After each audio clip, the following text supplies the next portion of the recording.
The second week of Operation Barbarossa brought staggering victories and growing doubts.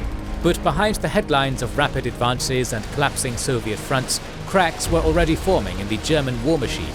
Intelligence was failing, panzer spearheads were outrunning their support, and the Soviets, though battered, were far from broken. In this episode, we dive into the escalating chaos of early July 1941. Riga has fallen, Pskov is nearly surrounded, and in the south, the brutal grind into Ukraine begins. The Red Army suffers catastrophic losses, but is quickly learning and adapting. Reserve armies are forming, counterattacks are attempted, and from the swamps of the north to the plains near Smolensk, the myth of a quick German victory is beginning to unravel. This is not just a story of tanks and territory, it's a story of assumptions breaking down, of commanders at odds, and of a war that's shifting from Blitzkrieg to bloodbath. Week 2 of Barbarossa reveals just how dangerously flawed Germany's war plan really was. This series dives deep into complex and often sensitive historical topics that may not always align with YouTube's guidelines, so your support is essential. By becoming a member or patron, you're helping keep this project alive and ensuring we can continue delivering high-quality content to our viewers without worrying about demonetization. Our members and patrons have early access to the next 6 episodes. Become one by pressing the join button under the video or via the links in the description and pinned comment, and gain access to future Eastern Front videos and 200 other exclusive episodes.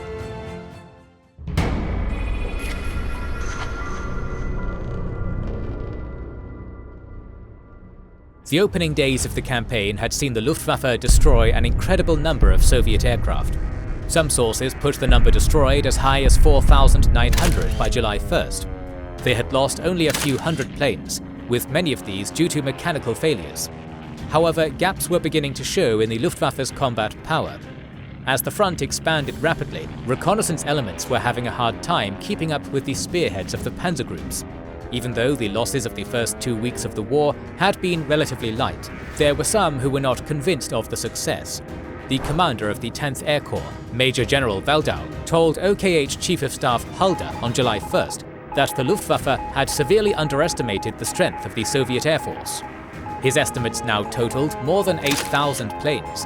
Hellyer was incredulous. He felt that this was an impossibly high number. The Luftwaffe had fewer than 3,500 planes on its rolls at the end of June 1941. To believe that the Red Army had lost more than 4,000 planes and might have another 4,000 ready to fight was not easy to accept. Hellyer did not accept these numbers. He was not alone. The rest of the senior leadership of the Luftwaffe was also not in the mood for Waldau's pessimism. They believed they had won a great victory, and evidence to the contrary was not welcome. To their credit, they had destroyed an enormous part of the Soviet Air Force. The Luftwaffe was continuing to play a significant role in the ongoing battlefield defeat of the Red Army in front of Minsk, Kiev and Leningrad. The fault lay in their unwillingness to see that the war had not been won in the first week. Indeed, the first 2 weeks of the war proved that the war could not be won in any one strike. Decisive victory was elusive, no matter how much the Luftwaffe's leaders believed in it. The second week of the war started with more excellent progress by Army Group North's troops. Riga fell on the 1st of July, and Pskov was in sight. The Soviet Northwestern Front was in tatters. Approximately 20 of the 31 divisions the front had started with were under half strength. Colonel General F. Kuznetsov was replaced by Lieutenant General Sebenikov. Additionally, the Deputy Chief of Staff of the Stavka, Lieutenant General Vatutin, was dispatched to the front headquarters. This was one of the first examples of a practice that would become standard in the earliest days of the war. The Stavka would send a representative to a front staff, both as an advisor and as an overseer, to ensure that the Stavka's orders were followed to the letter. Vatutin would continue to play a significant role in the war effort in the years to come. For now, he was ordered to restore the front lines at all costs and prevent continued German breakthroughs. He was not immediately given any new resources to do this. The German perspective of the first few weeks in the north was one of rapid movement, followed by periods of pauses as the army group tried to regroup. The tank fighting around Fraseniai that we detailed last week in episode 2 was the only major combat of the first week of the invasion. The Red Army fought hard where possible, but not much of the first 2 weeks of Operation Barbarossa was spent in a chaotic retreat. the Northwestern Front was sacrificing space for time in an effort to get ahead of Colonel General Hoepner's panzer spearheads. The 4th Panzer Group was in between the infantry armies of the Army Group as they swung northeast and then north through the Baltic region. Colonel General Manstein's 56th Panzer Corps formed the southern half of the spearhead. They had reached the river very quickly in the first days of the war, but had to fight off a determined Soviet counterattack alone. Colonel General Reinhardt's 41st Panzer Corps was engaged at Rosenei, fighting one of the largest tank battles to date in the war. Finally, on the 3rd of July, the panzers were able to move forward again. Manstein was able to secure Rysechna, but was quickly caught in the tangled swamps and bogged down. Reinhardt was now the one in the lead, taking Ostrov on the 4th of July and getting to the outskirts of Pskov on the 7th. With Riga falling to the 26th Infantry Corps on the 1st of July, Field Marshal Lieb passed orders from Hitler that Hoepner was to advance past Lake Peipus and take Leningrad. The limit of advance was set at Velikiye Luki. By the 6th of July, the Northwestern Front was essentially broken. The Northern Front, under Lieutenant General M. Popov, was now the only thing standing between Army Group North and Leningrad. Popov was facing down the Finns in the north, and was in no condition to now face the Wehrmacht to his south. The Stavka would have to do something, and do it quickly. For the Western Front, things were going nearly as badly. The Minsk-Bialystok pocket was rapidly closing, with an enormous portion of the Western Front being trapped within its confines. Minsk had fallen in the first week, and by July 5th, Colonel Generals Hott and Guderian were able to link up to the east of the city. The initial Wehrmacht reports estimated that upwards of 3,000 Red Army tanks had been destroyed by the end of the second week in this operation. This was incorrect. The German numbers were inaccurate in 2 critical areas. First, there weren't 3,000 Soviet tanks in the area. The most reliable Soviet numbers indicate something closer to 2,500. Second, the number of abandoned tanks was not as important a measurement as the Wehrmacht's leaders believed. They were still convinced that this would be a short war. With this as their framework of understanding, destroying Soviet tanks meant fewer tanks to fight on the road to Moscow. However, the USSR was already preparing to fight a long war. In a long war, tanks are not as important as their crews. The Minsk operation, though deadly fast, was not an airtight pocket. Thousands of Red Army soldiers abandoned their equipment and made it through the thin German lines. They brought with them experience and a desire to continue fighting. As things stood at the beginning of July, the Red Army had more important things to worry about than a future supply of experienced tankers. General Pavlov was relieved of command of the Western Front and was replaced by Marshal of the Soviet Union Timoshenko. He was unable to save the bulk of the armies under his command. The 3rd, 4th, 10th and 13th were trapped west of Minsk. The 2nd Panzer Group pushed successfully to the Berezina River and seized the crossings at Borisov, almost 100 kilometers to the east of Minsk. Guderian's 3rd Panzer Group made it to Babruysk, almost 200 kilometers to the southeast of the city. Timoshenko was given a small reprieve, as the panzers had to halt at the Berezina to turn inward and reduce the pocket created by their drive from the border. This gave him the space and time he needed to draw up a new defensive line. The Red Army had reserves, but they needed time to get into position. These reserves were absolutely necessary if Timoshenko was to rebuild the Western Front. He had the remnants of 10 rifle divisions and the 20th Mechanized Corps, with no tanks available. His objective was to stop the panzer groups from crossing the Dvina and Dnieper rivers. To accomplish this, he was given access to the 5 reserve armies of Marshal Budyny's reserve front. The original Soviet defensive plan had envisioned these forces forming the bulk of the strategic counteroffensive that would smash the German army in Belarus.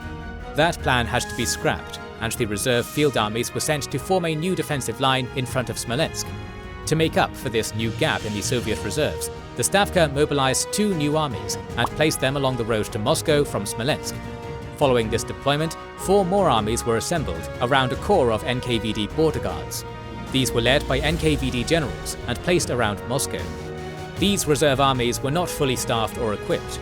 In many cases, they were shells of the forces and were added onto by daily arrivals of new conscripts. The Red Army had larger reserves of regular units, but these were in the Far East theatre, and it would take time for them to arrive. Even though the reserve front armies were essentially emergency half measures to give Timoshenko a fighting chance to hold back Army Group Center, their very existence was unknown to the Germans. The Heer would eventually discover them as they bumbled into them in the coming days and weeks. On July 4th, they did just that. The Soviet 22nd Army attacked the 57th Panzer Corps at Polotsk, while the 20th Army attacked the 39th Panzer Corps at Lepel. The 20th Army had the 5th and 2nd Mechanized Corps in support, each with at least 1,000 tanks available for the assault. The 39th Panzer Corps was widely dispersed across the region as they were road marching up towards Orsha. As previously noted, they did not expect to encounter large enemy units. The 7th Panzer and 20th Motorized Infantry were out in front. The Soviets attacked without any proper reconnaissance of the area. They struggled to coordinate their assault between the two corps. The 20th Army staff was not in a position to take command, and there was no formal agreement for the division of responsibilities between the two Soviet generals. This proved to be the undoing of Timoshenko's counterattack. The inability to coordinate the unwieldy mechanized corps was a lesson being learned up and down the front lines in the first 2 weeks of the war. The Red Army just lacked the command and control capacity to properly organize large-scale counteroffensives with hundreds of thousands of tanks. The results were much the same as in earlier battles, just on a larger scale. The soldiers fought bravely. Field officers bungled as generals ordered more attacks. The Germans held off assaults with incredible numbers.